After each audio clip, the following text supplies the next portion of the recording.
ताहिर और आप देख रहे हैं मेरा यूट्यूब चैनल। आज हम क्लास 6 की एक्सरसाइज 1.3 का क्वेश्चन नंबर 3 करेंगे। क्वेश्चन नंबर 3 है what is LCM of any two prime number. कोई भी ऐसे दो प्राइम नंबर का एलसीएम मालूम करें। तो प्राइम नंबर आपको पता है कौन कौन से होते हैं जो इटसेल्फ अपने टेबल पर और एक टेबल पर आते हैं। तो लेट्स टू प्राइम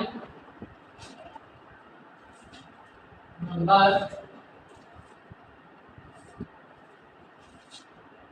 5 और 7। हमने ये दो नंबर दे 7 को अंदर रखा है और 5 के ऊपर क्या किया है, 5 कितना आया 2, फिर 5 2 4 कितना आया 1।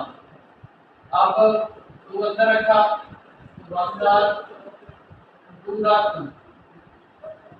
तो एचसीएफ इसका क्या आ गया, हाईएस्ट कॉमन फैक्टर वो है 1। और हमारे पास can the HCF of 8 and 64 be greater than 8। Explain your reason. वो क्या रहा है, एचसीएफ 8 और 64 का जो एचसीएफ है ना वो ग्रेटर है 8। सबसे बड़ा रीजन पूछता है, आंसर क्या है, वो है 8। रीजन मालूम करें किस तरह। तो अब हम इसको क्या करते हैं, सॉल्व करते हैं। 8 और 64 इनका क्या करेंगे, एचसीएफ मालूम करेंगे। 2 4 बार 8, 2 2 बार और 2 1 बार। और इधर भी हम करेंगे 2 3 बार, 2 2 बार, फिर 2 1 बार और इधर करेंगे 12 2 6 बार, फिर ये 2 8 बार, 2 4 बार, 2 2 बार और 2 1 2 3 4 5 6। तो 8 किसके बराबर है, 2 मल्टीप्लाई 2 और 64 वो किसके बराबर है, 2 मल्टीप्लाई 2 2 और 2 1 2 3 4 5 6। अब इसमें कॉमन 1 2 3, अभी 3 है तो कॉमन फैक्टर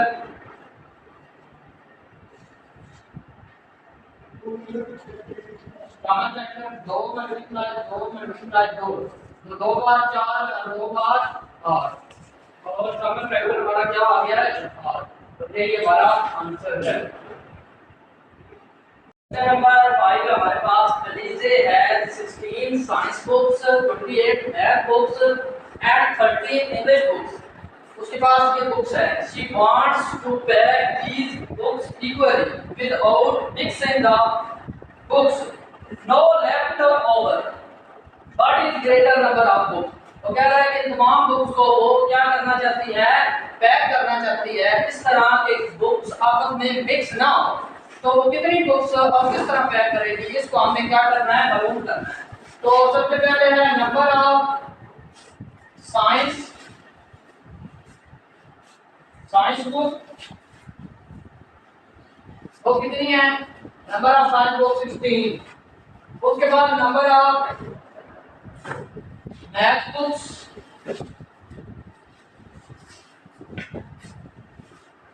वो हमारे पास कितनी है, 28। और नंबर ऑफ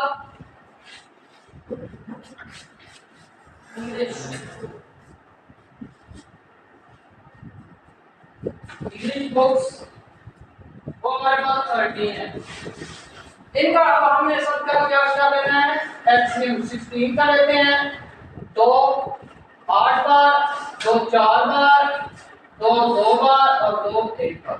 उसके बाद 28 का लेते हैं। तो 2 बार, 2 7 बार और ये 7 बार। और 30 का लेते हैं तो क्या आएगा, 2 15 बार, 3 5 बार और 5 1 बार। तो ये इन सब के आ गया हमारे पास। 16 का क्या है, वो है 2 मल्टीप्लाई 2 मल्टीप्लाई 2 मल्टीप्लाई 2 1 2 3 4। उसके बाद हमारे पास क्या है 28 का क्या है, 2 मल्टीप्लाई 7 और उसके बाद है 13 का हमारे पास क्या है, 2 मल्टीप्लाई 3 मल्टीप्लाई 5। तो इसका हाईएस्ट कॉमन फैक्टर हमारे पास क्या होता है, वो है 2। कितना है 2। और ये जो 2 है, अब देखें इस 2 को, वो कह रहा है कि वो जो दो बुक्स है वो करेगी, तो तब जाकर उसका there are 50 students of grade 6 class, जो 6 है उसमें 50 स्टूडेंट्स हैं, 70 स्टूडेंट्स ऑफ ग्रेड 7 क्लास 7 में 70 स्टूडेंट्स हैं, एंड 80 स्टूडेंट्स हैं ग्रेड 8 में। अब टीचर की ख्वाहिश है to arrange them in equal number of students in each row, हर रो के अंदर इक्वल स्टूडेंट को फाइंड द ग्रेटेस्ट नंबर, जो बड़ा नंबर है उसको मालूम करना है। तो इसके लिए हम अब क्या करेंगे कि स्टूडेंट्स ऑफ 6 क्लास 6 में कितने हैं 15, बाकी स्टूडेंट्स ऑफ 7 क्लास इसमें कितने हैं 70, और स्टूडेंट्स ऑफ 8 क्लास के अंदर कितने हैं 80। तो अब हम इसका क्या करेंगे, इसका सबसे पहले हम ले लेंगे एलसीएम 50 का 70 का और 80 का, 2 25 बार, 5 5 बार और 5 1 बार, और इसका 2 पर 35 आ गया, फिर ये 5 पर गया और फिर ये 7 पर गया, और 80 है, 80 का लेंगे तो ये 2 पर जाएगा, फिर ये 2 पर गया, फिर ये 2 पर गया, फिर ये 2 पर गया और एंड पर 5 पर गया। तो देखिए हमारे पास 15 किसके बराबर है 2 मल्टीप्लाई 5 मल्टीप्लाई 5, 70 किसके बराबर है हमारे पास, वो है 2 मल्टीप्लाई 5 मल्टीप्लाई 7, यहाँ पे 7 है। तो उसके अलावा जो हमारे पास है 80, वो किसके बराबर है, वो है 2 मल्टीप्लाई 2 मल्टीप्लाई 2 मल्टीप्लाई 2 और मल्टीप्लाई 5।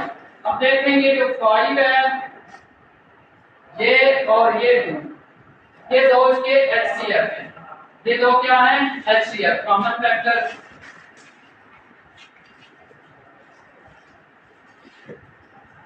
तो क्या है 2 मल्टीप्लाई 5, 5 2 बार 10, और ये भी हमारा आंसर है। हमारे पास रूम इज 10 मीटर और 15 सेंटीमीटर लॉन्ग एंड 8 मीटर और 80 centimetre wide. The floor of the room is to be paved with stair. Find the length of the largest tile that can be used. तो अब हम क्या करेंगे, सबसे पहले जो रूम है उसकी जो लेंथ है, लेंथ ऑफ रूम कितनी है,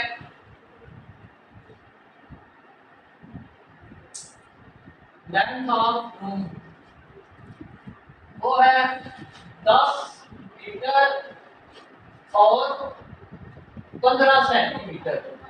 इसको हम सेंटीमीटर के अंदर कन्वर्ट करेंगे, 10 मल्टीप्लाई 100 और प्लस 15 सेंटीमीटर। ये लेंथ ऑफ रूम इसी तरह आती है। तो ये आ गया हमारे पास 1000 प्लस 15 सेंटीमीटर, तो ये आ गया 1015 सेंटीमीटर। और फिर उसके बाद क्या है width of room, वो हमारे पास कितनी है, वो है 8 मीटर और 80 सेंटीमीटर। इसको भी हम सेंटीमीटर के अंदर कन्वर्ट करेंगे, 8 मल्टीप्लाई 100 प्लस 80 सेंटीमीटर, 800 हो गया और प्लस 80 सेंटीमीटर, इसमें जमा करें तो ये कितना बनता है 880 सेंटीमीटर। तो अब हम इनका एचसीएफ मालूम करेंगे।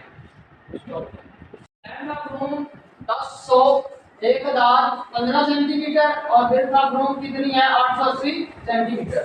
तो 10 15 को हम अंदर रखेंगे, बड़ी रकम हमेशा अंदर, और 880 पर तकसीम इसको करेंगे।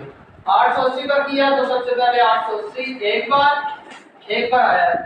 तो अब देखिए 5 का 5 आ गया, इससे कैरी लिया, इधर क्या बना 11, 11 में से 8 गया, 3 आ गया, इधर आ गया 9, 9 में से गया 135 आ गया। 135 को 880 पर करें, 135 को तकसीम करेंगे 6 पर, 6 5 बार 30, 30 की 0 लगी, आंसर 3, 6 3 बार 18, 18 और 3 21, 21 का 1 लगा, आंसर 2, 6 एक बार 6, 6 और 2 8, 810 आ गया है, ये 0 आ गया, ये 70 आ गया। अब 135 को इसके अंदर रखेंगे और 135 को 1 पर दिया 70 को, तो ये 5 का 5 आ गया और 13 में से 7 गया तो 6 आ गया, आगे 65 आ गया, 70 को अंदर रखा, 65 पे किया, 65 एक बार 65 तो 5 बच गया और इधर 65 को अंदर रखा, 13 5 बार 65, 13 के ऊपर गया है, तो ये हमारे पास बचा है इसकी रकम। तो लिहाजा इसका HCF वो क्या आएगा 5, यही हमारा आंसर है।